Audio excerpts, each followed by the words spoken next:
The interpretation of narratives is to some extent subjective, because everyone can experience art differently. At the same time, using literary analysis, we can still explain the most reasonable meanings that the artist meant to convey or that the audience is likely to understand.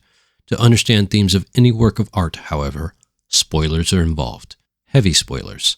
So consider this your spoiler warning. Red Dead Redemption, the award-winning action-adventure game by Rockstar Games, was released in 2010 but only ported to PC in 2024. Despite its age, it still enjoys a lot of popularity and is considered one of the best games of all time, not just for its gameplay, but for its Wild West narrative. What struck me more than anything else when playing the game is the sheer amount of inspiration the game draws from both the Bible and history, integrating biblical themes that resonate even now, especially for Americans. In this video, part 1, we are going to explore these themes and answer the question, are there redeeming qualities to society in the Red Dead Wild West?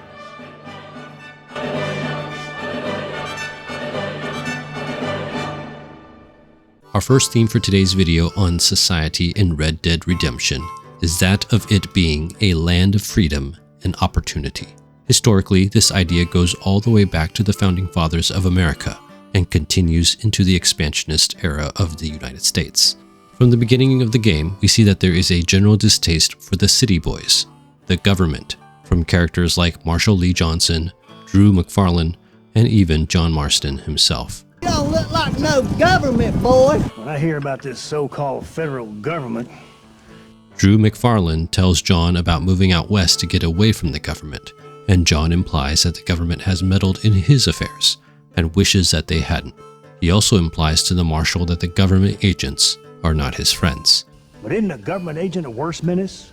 And all that symbolizes, I mean. You may be right, sir. We also see that the opportunity to succeed and prosper is available to the characters even in such a difficult time period. This being America, that lubricant with which we concern ourselves is money.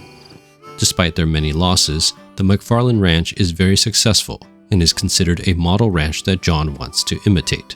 When he eventually goes home, he hopes that he and his wife Abigail can do enough that Jack Marston will inherit a successful ranch.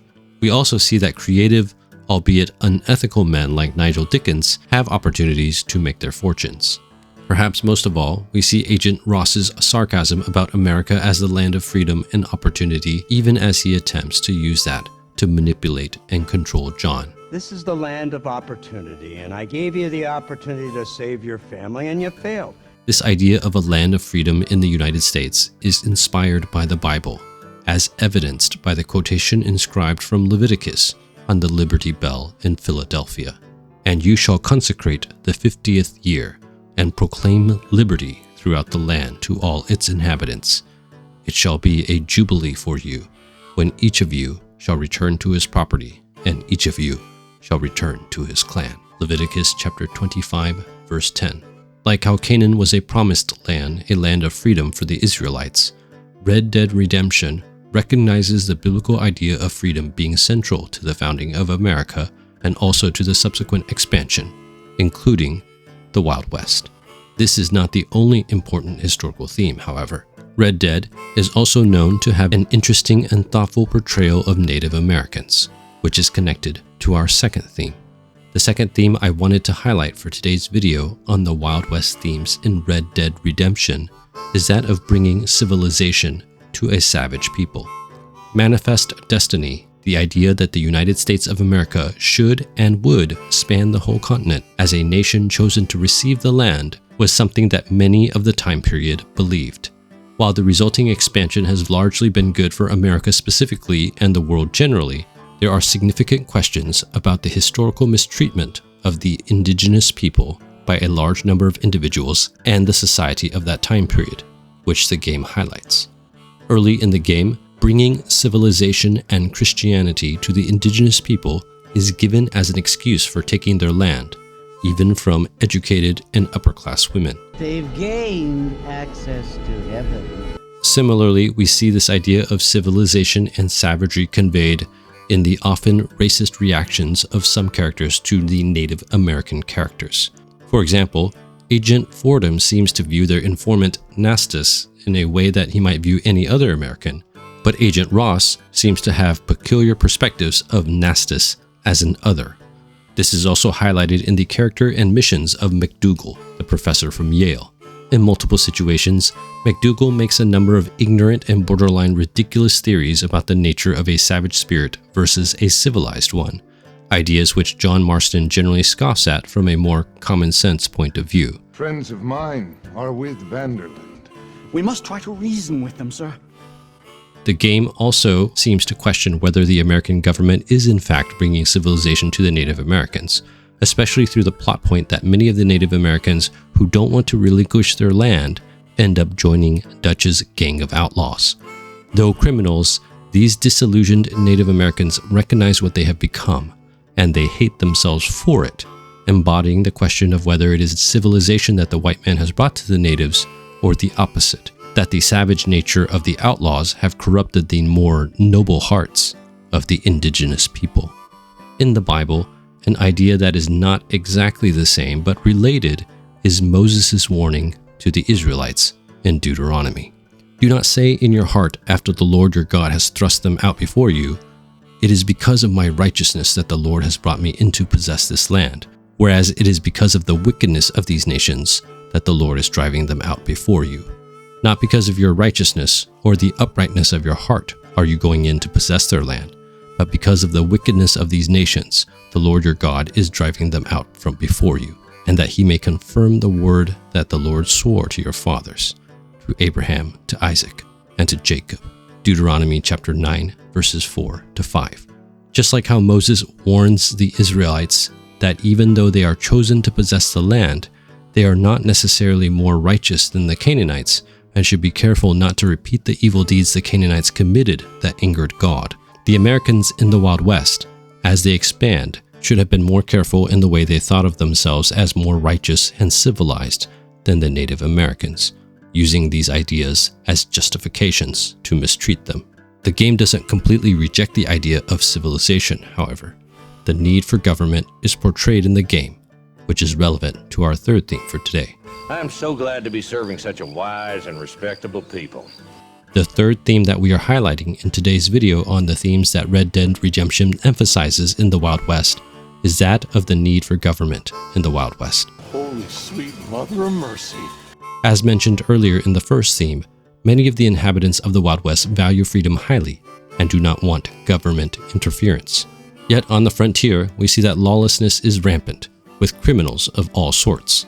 There are brothels and prostitutes in the saloons, gambling, poorly educated settlers swindled by the likes of Nigel Dickens, and all sorts of questionable behavior. Hoodwinking the weak, gullible out of their hard-earned money.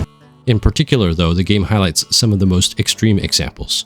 Last night they went to a big place up near Ridgewood. They burnt the place down, killed the men, burning most of them alive, and raped the women. Women folk then got their throats slit. The need for sheriffs and how much outlaws outnumber law enforcement is emphasized when characters blame the marshal for not doing enough. We also have similar issues in Mexico, with Mexican peasants deceived by revolutionaries and abused by outlaws. The need for a man like Landon Ricketts is highlighted, that without law enforcement, without a just government, sin and lawlessness abound. Again, you are the savior of this town. The biggest example of this, however, is the fact that the members of Marston's former gang, men like Bill, Javier, and Dutch, are still at large and still out committing crimes. It is only through the efforts of John Marston and the government agents, like Fordham and Ross, that the crime is contained.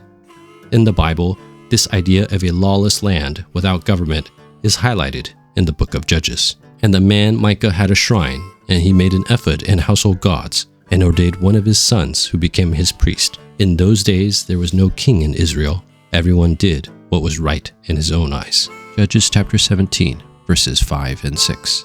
It's about one man and his gun versus another man. Just like how the Israelites in the time of the Judges were a lawless land without a king, the Wild West was a fairly lawless place without the government, highlighting the need for law enforcement. In the way you enforce this civilization, this freedom. this need can only be fulfilled if the government and its officials are just, which, in the game, turns out not to be the case. Is to kidnap a man's wife and son? The injustice done by the government is our last theme for today. Our last theme for today's video on the themes that Red Dead Redemption emphasizes in the Wild West is that of the corruption of the government, an idea continuously developed throughout the game. Early on, it's revealed that Marston is hunting his former gang members only because the government has kidnapped his family and are blackmailing him. These methods are suspect, but their motives for using said methods even more so. Ross is doing it because he wants medals and to be promoted, not to enforce the law or to help people. Nate Johns wants to be governor, again, not to protect society, but for his own political power. The corruption is even more apparent in Mexico. Captain DeSanta, the man who promises to help John Marston find his former gang members, is a cruel and corrupt person. He forces people to dig their own graves before shooting them. He kills peasants and burns down their homes, and sends rival officers to their deaths in order to be promoted. His boss, Colonel Allende, is even worse, oppressing people and kidnapping women. Abraham Reyes implies that his boss, General Sanchez, is no better. General Ignacio Sanchez, our country's kind and generous dictator. Everything comes from him. It is like a father who beats his son, and then the son takes his dog outside and rapes it. That's a very specific example, Abraham. The strongest example of this is, of course, the ending. Even though John Marston has gone through the trouble of doing everything Ross has asked for, capturing or killing Bill Williamson, Javier Escuela, and Dutch Vanderlyn, after pretending that Marston would be pardoned for his crime, Ross betrays him, showing up at their ranch with the U.S. Army to execute him. In the book of Ecclesiastes, the author states that even though the government is necessary for stability, corruption, while evil, is to be expected. If you see in a province the oppression of the poor and the violation of justice and righteousness, do not be amazed at the matter, for the high official is watched by a higher, and there are yet higher ones over them. But this is gain for a land in every way, a king committed to cultivated fields. Ecclesiastes chapter 5, verses 8 to 9. Like how the preacher points out that there are always multiple levels of corruption in a government, we see numerous levels of corruption in these government officials, like Fordham, Ross, and Johns, or Allende and Sanchez, as rampant in the Wild West as they were in biblical Israel. Red Dead Redemption is a story that connects its many elements into biblical themes, telling not just a story about cowboys, but making social commentary about the time period. The Wild West setting is not just an excuse to ride around as a cowboy and shoot some people, but to look at the harsh nature of frontier life. In this video, part 1, we took a look at these themes related to the land and society in Red Dead's Wild West. In the next video, part 2, we'll take a look at themes related to morality and redemption. That's all I have for you in this video. Travel safely, amigo. Bless you guys. Thank you so much for watching. I really appreciate it. If this video blessed you in some way, please consider watching some of my other videos, subscribing, sharing the video with your friends, or sharing with me some of your thoughts in the comments below.